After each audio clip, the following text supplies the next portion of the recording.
Hi Matt, how are you doing today, bud? Doing good. So, as you know, I asked you to do this recorded session with me last week, and you said that you would. So I had you sign this audio video consent form for me to be able to do this with you. The one thing that I wanted to let you know on this, it also is going to be observed by my clinical addictions program director and my fellow classmates that's in my internship. That's okay with you? Yes, sir. All right. Thank you, sir. I appreciate it. So, Matt, we've been working on a few things. And one of the biggest things that me and you agreed on was the forgiveness part. Your family of origin is Christian based, and you went to a Christian school. And sometimes, well, I don't want to say sometimes, but a lot of times you do things that go against your moral and ethical values in your life. And we've both come to the conclusion that you continue the cycle of not forgiving yourself because of the way you was raised. Is that something Yes. we agree upon? Yeah. So one of the things that me and you decided that we was going to go over was forgiveness workbook, because this is something that I think that would benefit you in long-term recovery, is understanding how to forgive yourself. Because you did have a good upbringing. Yes, I did. So that's one of the treatment plan goals that we made was doing the forgiveness workbook and you taking some time on it and getting it done. And this is what our 8th, 9th session, because we've had a couple family sessions with your sister. By the way, let's talk about that for a minute. Okay. So we've had a couple family sessions with your sisters. How do you think they went? I think they went pretty well. The main thing is kind of what I wanted to get across to them was the over-controlling part of it. Not that I want to be under-controlled because I need the barriers put in place. But I also, you don't want that feeling of somebody is ironing over you, almost pressing you in a direction that makes you feel uncomfortable. Yeah. If that makes sense. Yeah, it makes absolute sense. So, do you think that your sisters were receptive of what? I think so. I don't think that's what they wanted to hear. I think they wanted to hear a little bit more forceful on your part to affirm their stand on it. Mm-hmm. And I think that they kind of got the sense coming from you that might not be the best way to do it. Initially, yes, but eventually. Yeah, I mean, you're a 20-year severe alcoholic, so if you're going to drink, you're going to drink. Right. The issue isn't that they need to have all this control over you. The issue is, how do you cope with the issues in your life? Right. That is the most concerning to me, is how you are going to cope moving forward. And like I said, one of the things I wanted to go with you is the forgiveness workbook, because I think that has a lot to do with your underlying issues, is that you have an issue about forgiving yourself. You beat yourself up, you're self-critical, you have a low self-esteem from it, and I think it's gives you a lack of confidence too. But I think that after the sessions with your sister, with both your sisters, I think they also understand that, yes, it's okay to have some of that control over you, but don't make it overwhelming, or it's going to kind of stress you and give you anxiety. Right. And that's what we're trying to decrease, is the anxiety and the stress, so you're able to cope with it better. Yes, I agree. And I think that they got that aspect of it, because they don't want the controlling aspect of it. They want to be able to sit back and say he's doing well, but we're seeing him go through the steps that need to be taken, as opposed to he's off on his own, we don't have a clue what he's doing. you know, the sense of worry there, and they know they can't do anything about it. Yeah. And that's going to happen. That's the way it's going to go, to an extent. As much as I allow them to have control, is the control that's going to happen. So Okay, I've so- got to leave here under the understanding this is what I'm going to put in place for them so that they can help me, which I'm allowing them to help me. So I guess the one thing that I want to get straight with you is that you keep on bringing this word control up. Mhm. So you don't want them to control your movements of life. I mean, for the most part, you don't want them to control Right. what you're doing here. But for the longest time, though, what has your control done? Right, that's another thing. You're right. Put myself in a bad place, but that doesn't also mean that I'm going to sign everything over. I mean, I've got to fix it. Yes. Is the issue. I've got to fix it. But to an extent, that's got to be done without, you know, this is where you're going, what you're doing, this time you left, this is what time you come home. Initially, that might be okay.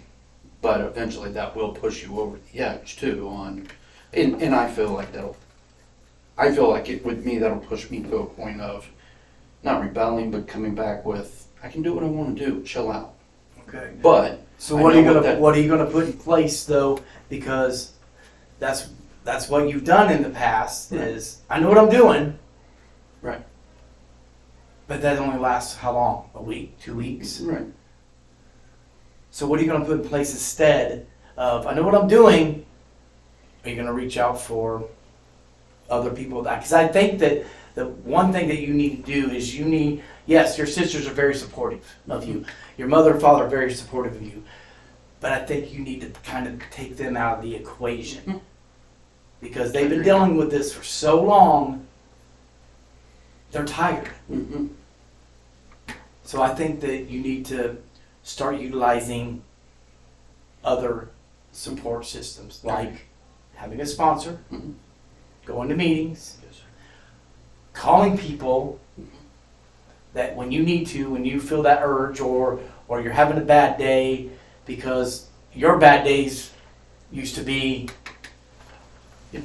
drinking. Mm-hmm. So instead of reverting back to drinking, calling that person and saying, hey, I'm not having a good day. Can we go get a cup of coffee or can we just sit and talk for a second? Sure. You got to be okay with yourself to do that. And I have to do that. You have to do that. Yes, I agree.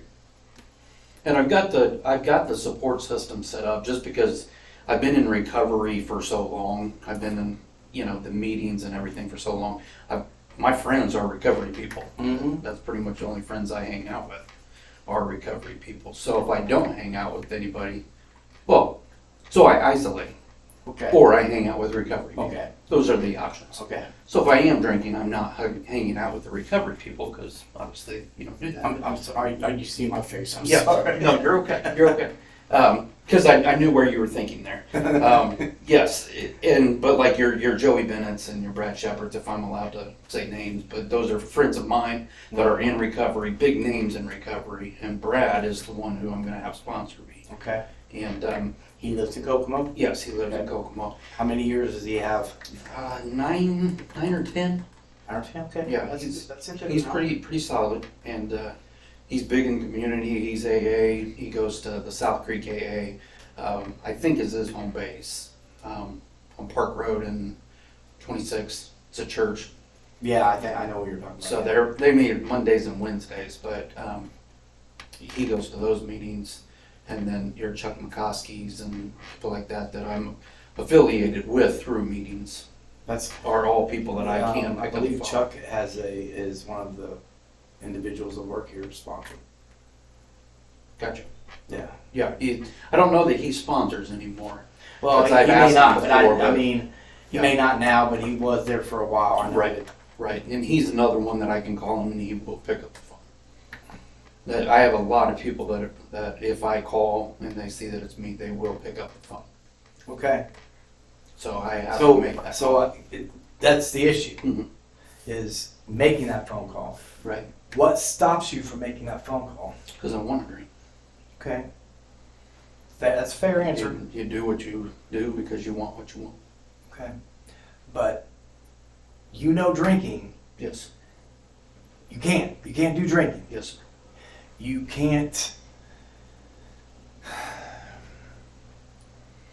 I hate to when I'm harsh with you like this, but you know what drinking is going to lead to in Yes. your life. Yes. At this point, it's going to be fatal to you. Yes. And I know you don't want that. No. You don't want that for you. You don't want that for your children. You don't want that for your family. So you have to, no matter what, make that phone call. So you can't let stuff keep you from making that phone call anymore. Right. You can't.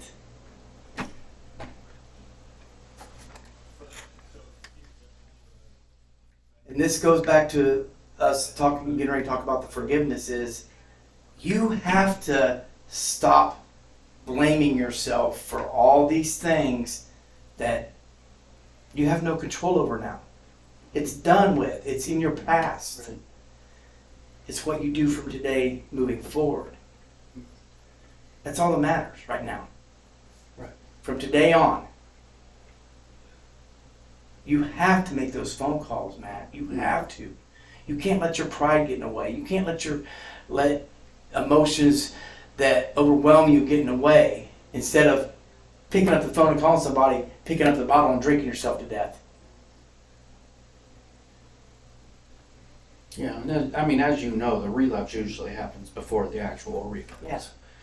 So talking yourself out of the initial thought or changing the initial thought, which is not always easy to do, Mm-hmm. changing the initial thought. But if you can talk yourself out of that initial thought and move on to something else quickly, I mean, that's easier said than done again. But that has to happen. Because if you're driving down the road to the liquor store, you're already relapsed. Yeah. I mean, And I that's agree. the way it works. So you're not going to pull in the parking lot, But- turn around and leave, usually. But before you're in the car driving, Yes, that's when you call. That's when you pick up the Yes. phone and call somebody. yes. While you're having the thoughts before you even walk out of the house is when you need to call.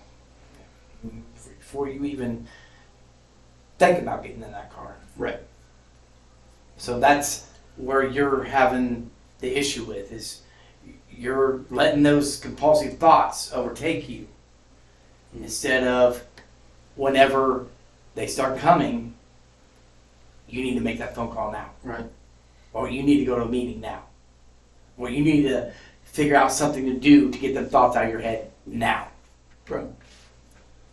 Which initially is going to be quite often because everything I did revolved around alcohol. If I played a sporting event, I always got drunk before I went. If I went to church, I got drunk before I went. I know that's horrible, but I did it. And that's just the way of life. I drank before everything that I did. So initially, and I've thought about this, like even around here, I would normally drink before I went and did this, like yesterday's cookout or whatever. Mhm. I thought to myself, I would usually drink before I played cornhole. That's the way of life. for Okay, me. so let's look at it a different perspective. How did you feel playing cornhole out there sober? It was the gathering of people always makes me a little standoffish, and I'm not that kind of person. I'm really a fairly outgoing person, but crowds of people make me a little standoffish of them. I had a good time. It was fun, but I still, in my head, thought to myself I would be having a better time if I was drinking while doing it. Okay, I appreciate your honesty, Okay. and that's why you're still with us here. Yes. That's why I haven't left it either. I'm perfectly fine knowing my limit, knowing where I'm vulnerable at, and I don't like sitting in big crowds. I don't like lots of people. And I'm trying to make myself interact more because that's what the program's all about too, is bringing you out of the isolation and Yeah, bringing connection. you into, right, connecting with other. And I've made some good connections, like Bo who left here, and Mhm. I mean good connections. People I still will talk to on the outside here, and positive reinforcement and stuff. But I still have trouble, like in the crowd. I can talk to you just fine. Talking in a crowd of people is a little bit different. Okay. Well, I mean, there's a lot of people that are not able to talk in crowds. I mean, Mhm. that's just, some people are like that in society. Right. But you just try to understand, though, while you're here, people here are all pretty much the same. They're here for the same reason. Everybody has pretty much the same issues. I mean, yeah, somebody may be an alcoholic, somebody may be opiate use disorder, somebody may have a meth use disorder, somebody may have some underlying mental health issues. Everybody here has something going on that needs help with. So making connections around here is helping you to be able to make connections when you move forward and Sure. go out in life. Yeah, I definitely think it'll help me be a little bit more outgoing out there, but now someone out there is not as forgiving on this aspect as people in here are going to be. What do you mean by forgiving? I might have misspoken. Okay, where are we going with forgive? Not forgiving, more, I want to say tolerant maybe, or Tolerant more of what? of my addiction problem, or my underlying problem and whatever leads to the addiction, but they might not be as, like I talk to somebody here and say, hey, I'm a drunk, I'm this, that, and the other, and they say, yeah, I'm an opiate user, whatever. It's easier to converse on that level. So who are you going to go out and just say, I'm an alcoholic? I mean, Oh, I wouldn't say that to anybody unless they ask me or. I mean, until you're more comfortable Right. in that. I mean, me, you know that I'm a recovering addict, so Right. I don't care what people Right. think about me. But about my- you're a little easier to talk to about this stuff. Yeah, but I guess the thing is that you're going to be going to meetings, Hmm. and hopefully a lot of meetings. And when you're at those meetings, you're going to make more connections there. Sure. And you're going to feel comfortable talking to them. You don't have to go to a normie and talk about your issues. Right. No, I understand. I mean, you don't put yourself in that position in your early recovery. Please don't. That's going to create anxiety in you and stress you out.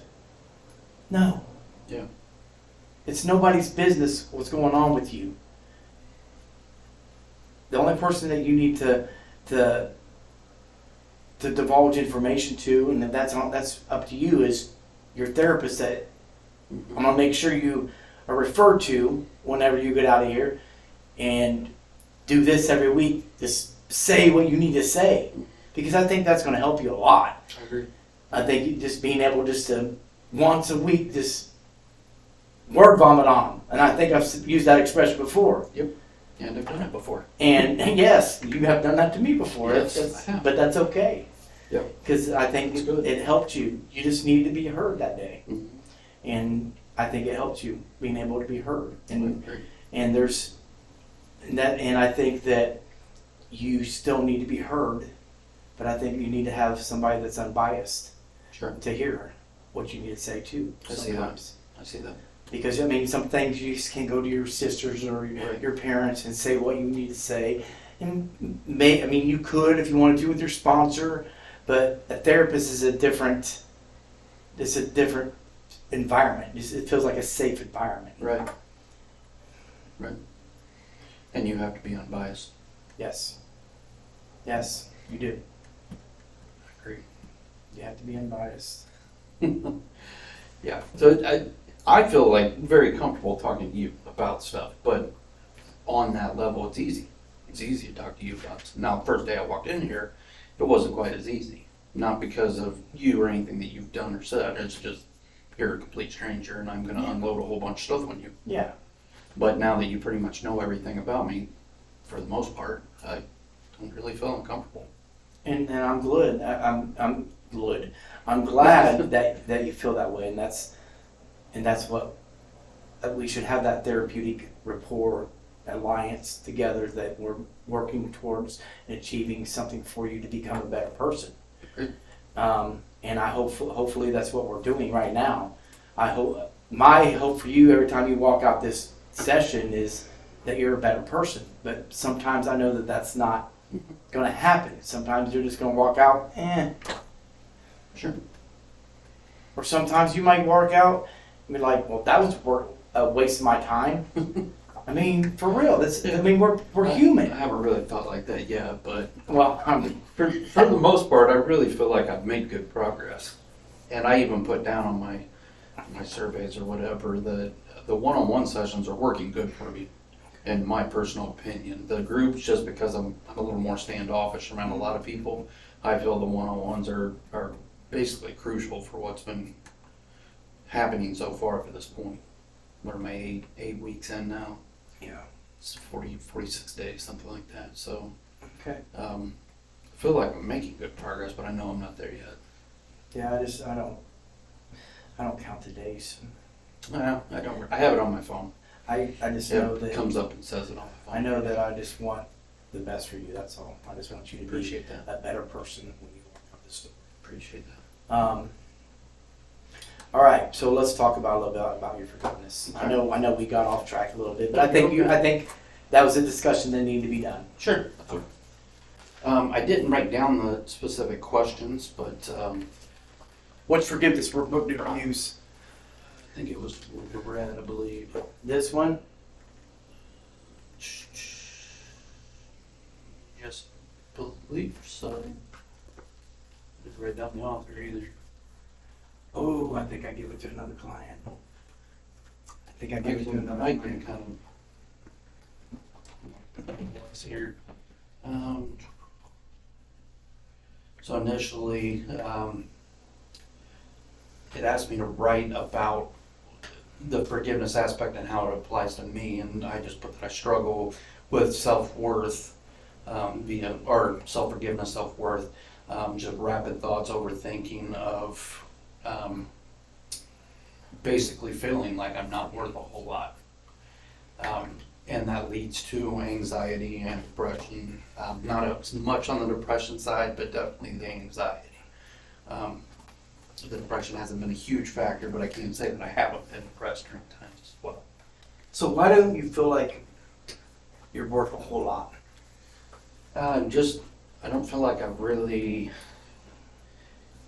I was just reading a packet on potential. I would say I haven't lived up to my potential up to this point, and it's been for such a long period of time. I feel like, man, I could have done a whole lot more during that time. That makes me feel a little bit down. Not a little bit, a lot down. Yeah. I mean, I get it. I mean, you've been drinking a lot for many, many years, and you're a very intelligent man. You have a degree. I mean, you could be using that degree to go help other people, which you do. Mhm. What else do you want to achieve? I mean, you have a degree. You able to have a good job to help people. You're a good father. I mean, Yeah. are you a good father? I'm good to my kids. Okay. When you're sober, when you're the sober Matt, Yes. is he a good father? Yes. That's what I'm asking. Yes. Because yes, we can be self-critical of ourselves when we're the drunk Matt or the high Matt or whatever. Sure. We can be self-critical. Oh yeah, I mean I'm not a good father because they got to see me like this, or I'm not doing things with them that I want to do with them. But the sober Matt, good father. Yes. Okay, so are you a good son? Yes. I mean, But I haven't been sober, Matt, for so long. It's hard to say that Okay. I've been a good son. But I have to be sober when I'm with my kids, so I'm good to my kids when I'm sober. okay, I can't always say that I'm top notch with my kids as far as being tired or, in the mode of I'm ready to drink now Mhm. type deal. But as far as son wise, I really haven't been that great of a son.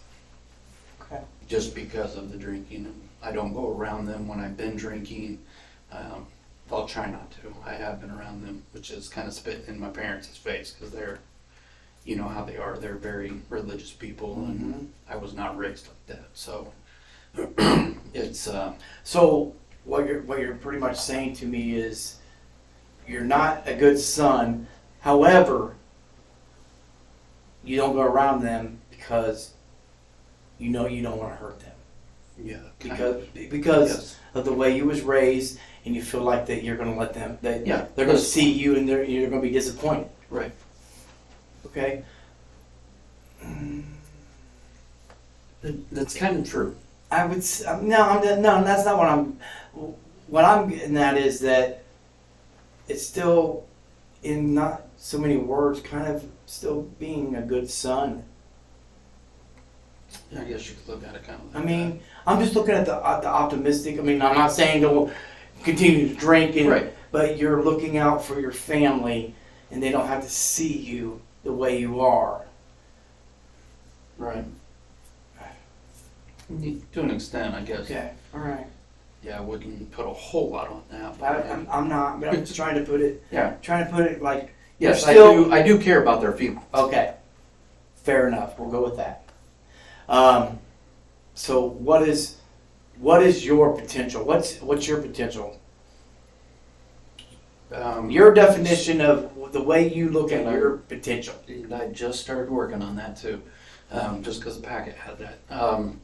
My potential, I don't know what the long-term potential is. Mhm. Obviously, I want to help people, and I want to be a solid father. Okay. You know, Let's write this down.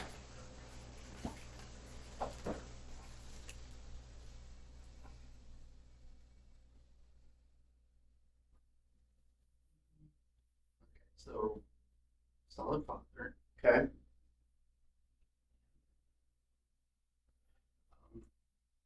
showing up.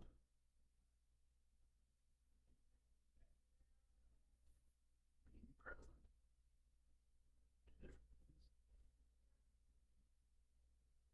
Doing what I say would be a good one too. Yes, very good.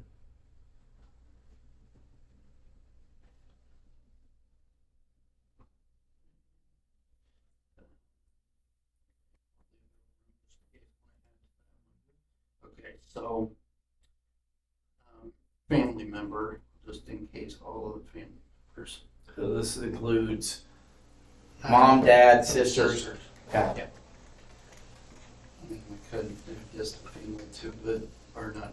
Well, let's just do immediate family because those are the ones that you have a better relationship with. Sister. Okay, so we'll do honesty. Okay.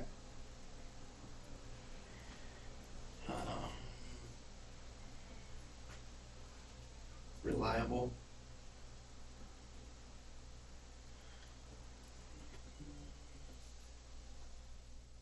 I could put present there too, but that's kind of But you also put doing what I say. That would be on there too. And that, I mean, I guess that would go under reliable and honesty. Sure. And to participate, I don't know how to word that, being an actual part of the family. Yeah, being an active participant in our family. I love that one because you've taken yourself out of the Mm-hmm. family by isolating and drinking all the time. Do they know who Matt is anymore? No. I mean, they know my underlying personality and everything, but my personality's changed a lot since binging and drinking for so many years. Yeah. Like, I'm not near as outgoing as I used to be, not as, I'm near the character that I used to have. You still got the Or humor? it's still kind of, I was a lot funnier than I am now.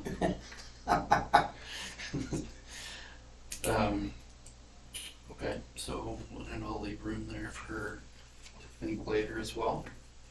Professional. Professional.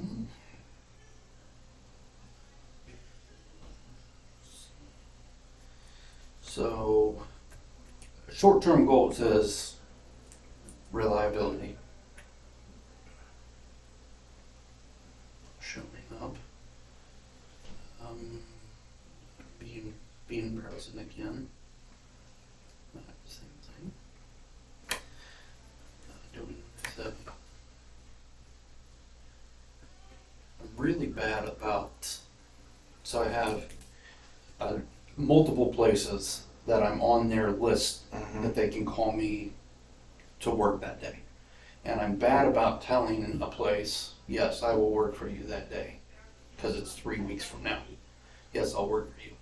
And then somewhere closer says, we need somebody this day. So then I commit to them. Then I commit to somebody else, and now I've got 3 places that might overlap on certain days, and I have to tell one that I told originally, I can't work your day when it's a week before instead of 3 weeks out. So I overcommit myself to places when I really don't want to do it anyways. I want to work with patients. I just don't want to drive to Warsaw to work with patients. Boundaries. I mean, that's Yes. something that you probably need to put on all of them. Because you need to have boundaries with every one of them. Sure. Because again, like you said, you can't overwhelm yourself. Right. Especially in early recovery.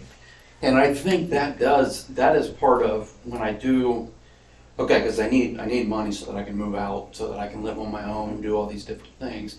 So I commit myself to working and working and working. Well, after so long of drinking and working, drinking and working, drinking and working, it becomes overwhelming to the point where I don't want to drive to Warsaw today to work. I'd really just rather sit around and drink today. And then I tell Warsaw I'm not coming. I don't want to. Well, you told us you would. Well, now I'm letting them down. Which, in a fair way, not fair way, I'm a fair complaint on their part is you're letting us down. You told us you would be here and we need the patient seen. And eventually, Yeah. they get sick of it. They will, and they quit calling you. Mm-hmm. So, and I've started to get like that with, because I had Logansport, Peru, Kokomo, Warsaw, had Marion, but I never had to go to Marion. But 5 different locations. I went to Indy for a little bit in Carmel, driving down there for a private customer. And so I was all over the place. Yeah. And it's hard to keep up with. And I tried to get places more local, but once the place I worked at for so many years, once they shut down, there's not a lot of like acute care. It's almost all nursing home, nursing facilities that you work, which is fine. Mhm. You know, you can still help people in those places too, but that setting's different than acute care as far as working. Yeah, but You- once you have compassion, you have compassion. Yep. And even if I do have to travel some, I don't care, but I'd like to have the more stability, and I'm not gonna get that if I'm flaky. Places don't want you as their permanent person if they don't know if you're dependable or not. So all those things that you wrote down, are those all the things that you can control? Yes. I think Definitely. it's possible. Definitely are. Everything on those lists you can control. Yes. You put everything in your court except boundaries. Boundaries are something that you still can control if you place them on yourself, because you got to have some boundaries for yourself too. But if you place them on your family members, also you're still in control of those boundaries. Right. Because you're gonna allow and not allow things in your life now. Right. Just like work. I'm not going to allow myself to get overwhelmed. Mhm. I'm not going to allow them to call me and ask me to drive to somewhere and I don't want to. I mean, Right. unless you've committed yourself, because that goes along with doing what I say. Right. Well, if someone says 3 weeks from now, Yes. do you want to work an entire week for somebody that's being out for vacation? Mm-hmm. Yeah, that's fine. Mm-hmm. Then it comes up to that 3 week mark, or that week mark 3 weeks from now, and I'm like, I really don't want to work out of town for the entire week this week. Maybe a couple of days, okay, but do I really want to drive back and forth to Warsaw every day for a week? Not really. It's a nice drive. It's not a fun. Yeah, but it's also you've committed But I'm yourself. committed to doing it. Yes. And that's what the Warsaw one got me. Logansport, was okay, but I worked there for like a month straight. I got Because tired of working there. 3 weeks ago I said I would do it. you said you could have said no, Mm-hmm. and then the week it comes up, Yeah, Right. And that's not right. no, It's not fair to them. It's not fair to the patients. It's the main thing. And it's not fair to you. Well, that's true too. That's true too. But I want the patients to get seen. Yeah. And the patients deserve that. I mean, it's not their fault that there's a shortage. Because, and I'm gonna tell you why it's not fair to you. Because when you say no, that I can't do it, you start beating yourself up. Oh, yeah. Oh, yeah. And then when you beat yourself up, what do you usually do? Drink. Drink. Right. That's why I say it's not fair to you. Yes, that's true.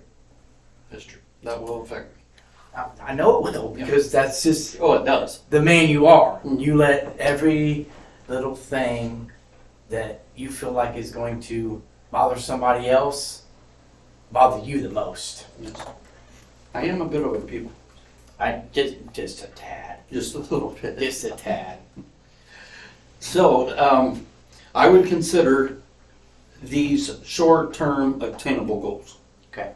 Okay, these are things that I can put into progress and start working on right away and start actually putting a dent in, not something way down the road. Down the road, I would like to look on a little bit bigger picture, and I've talked to you about that before. And I'll go over it again way on down the future, Okay. but I would like to be a bigger part of this.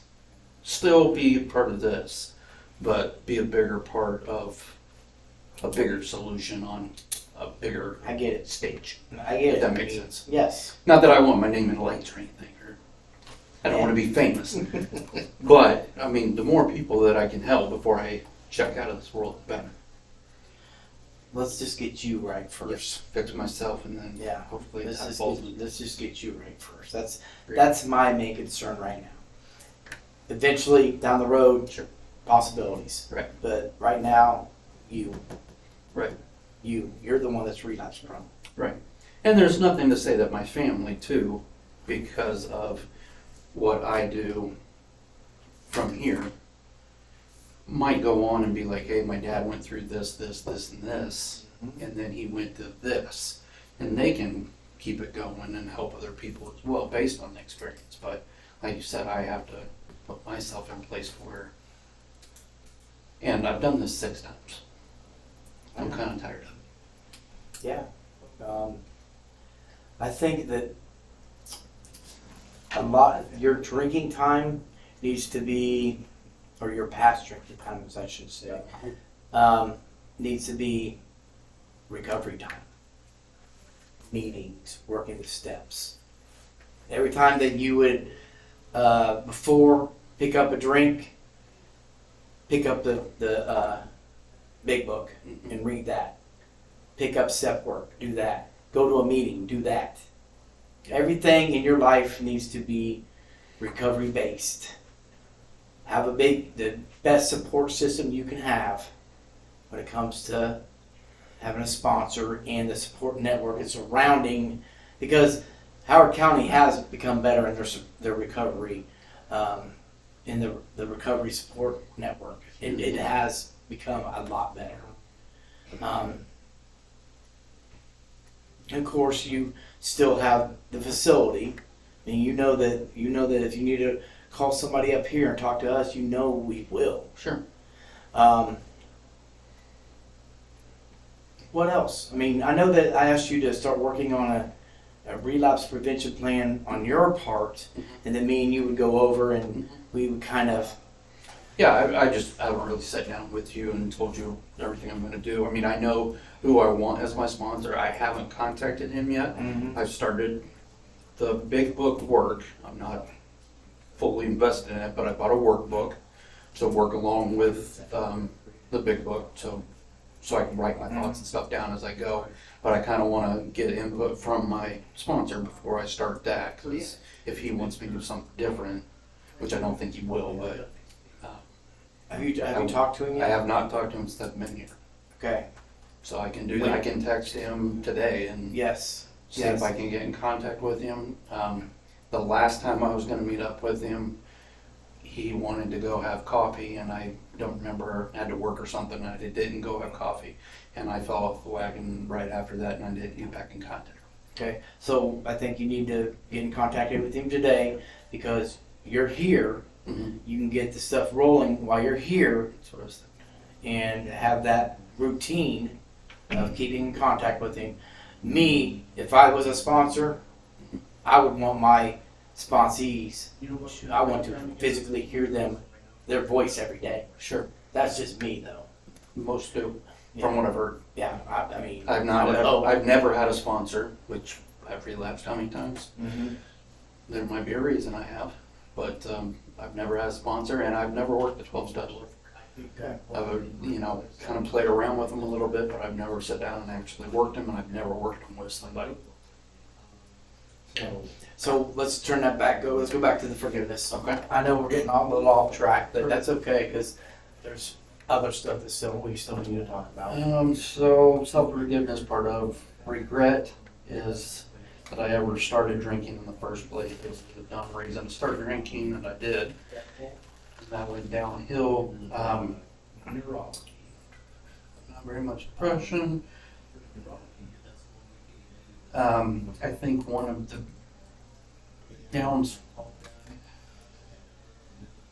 the downfall of me, part of downfall of me is just apathetic toward addiction, period. And I know that's totally off topic, but the effects that it's had on me physically, and I've told you this, that I've been laid up in the hospital, doctors saying this isn't good, you're not doing good, and just my thought of I really don't care, I want to go drink. That is the same effect that I have with my family and stuff like that. They're disappointed. I know they're disappointed, and not that I don't care that they're disappointed. I don't care enough to stop drinking. You know, The I addiction am has enough very control. happy that you said that because I needed you to come to that point to Okay. where you understand how apathetic you are towards the extent of your addiction. Right. You've told me many times that when you was in the hospital, you didn't listen, you didn't really care what they had to say. Only thing you could think about is drinking. Mhm. You've told me many times that how many times you've disappointed your family and them saying what they're saying to you. You've disappointed us, and you continue doing this and this and this and this, and you really don't care because the whole time they're saying this to you, I just wish I could drink. Yep. Good for you. If I could have told you that right off the start, we could have not had all these meetings. Good for you. Yes. But yeah, that's what I wrote down, and that has caused, and a lot of my anxiety isn't necessarily I'm anxious over the fact of what you think about my actions. It's more anxiety about I'm not going to be able to drink for this period of time, or not being able to drink. What am I going to do if I actually do better and I don't drink? What am I going to do? Where am I going to hide it? Just random thoughts running through your head. Let's go back to that being apathetic. Okay. How do you feel about each situation that we just discussed? About you being in the hospital and knowing that if you continue to drink, what the outcome is going to be? How do you feel about your family and them knowing that they're continuously being disappointed in you because of your continued drinking? How do you feel now? It's selfish on my part. Okay. Extremely selfish. And of course I don't want to let them down or them to, because they hear, like my sisters actually talk to my doctor. They're friends with him too. And he has told them he's killing himself. And my family knows that. And so it's breaking them down every time I do come around them drunk because they know, Okay. I'm taking So- those steps. How do you feel? I feel selfish. Okay. And I don't know if that means you're wanting me to say that I feel bad about it. Yes, I do feel bad. But I felt bad about it for a long time. Mm-hmm. Not bad enough, evidently. Okay.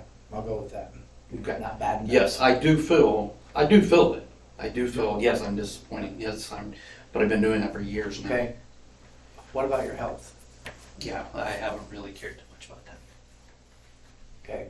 What do you feel about it today? I care more about it because I care about staying around. Okay. Why do you want to stay around for now? To still help people. And my kids. Okay. And my family. I mean, you wasn't worried about that 6 months ago. No. So I guess there is still reasons to live. Yes. Yes. But I've never thought to, like I said before, I've said this to you before, I've never thought about, I want to end this. I know. I have, however, thought to myself, it's not that big a deal if I'm not. And So if I drink myself to death, I'm still doing it. And I think that I told you about the similarities there. Yes. Because when in our addiction, we get to that point that Mm-hmm. is this all worth it anymore? Right. You get to the point where what's the point? Yeah. So, yes. But at this point in the game too, and I've told you this, I still haven't quit. I wasn't forced to come here. I know. I came here out of my will because I want to get better and I want to be a father. I want to be a family member. I want to participate in my family.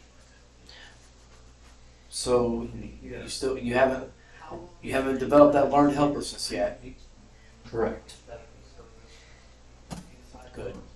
Good. Because I don't want you to ever quit either. I want you to continue to, if something would happen in the future, continue to know that you are worth being around. That you are a good person. That you are a good father. And you're a good son. Sometimes you doubt yourself, but I bet you that you could ask your mom and dad if you're a good son, and I bet you they would tell you. I don't know what they would say. Okay, I will ask. but they may say, yeah, you've disappointed us on occasions, but we still love you, and you are a good son. I believe that in my heart that they would say that. Yeah. I mean, they still care, or they wouldn't care. Yeah. And I know they do. Which, that's the part that hurts when you asked how I felt. That's the part that hurts me, is that they are disappointed. Because I am a people pleaser too, and that includes my family. But I just haven't enough to say, I'm going to cut it all loose and just leave it all behind and move forward, which I want to do. I know you do. So, let's wrap this up. Okay. I know that what is very important for you is you need to understand that you have to have a support system. You have to be able to have somebody to call when you're in that crisis situation. And believe me, you will be in that crisis situation. Pretty soon. And you need to be able to just pick up that phone and say, hey, I just need to talk to you. Before you get in the car and drive to the liquor store. Because Matt, you already know, if you get in the car, it's over with. Correct. Before you start looking around and developing plans to get over on, because this is what we've talked about. Mm-hmm. And you do this is some tendencies you continue to do, is you still try to develop plans, how you can get away with it. Before you do all that, you need to pick up the phone and you need to call somebody. You need to let your sisters and your mom and dad be supportive of you, but I think that you need that in a loving, supportive system. I think you need to have your own support system away from sisters, mom, and dad. They can hold you more accountable than they can, because they don't do a very damn good job of it. That's the truth, because you know how to manipulate and get away with everything that they do. Right. It's usually the way it goes with family members. Yeah. So that's why I'm saying that you probably need just to kind of put them out there a little bit with when it comes to your support system, because you've done this for 20 years and you've manipulated and lied and did everything you could to drink right in front of them. How well has that worked out for you? I'm here. Yes, absolutely. You're here.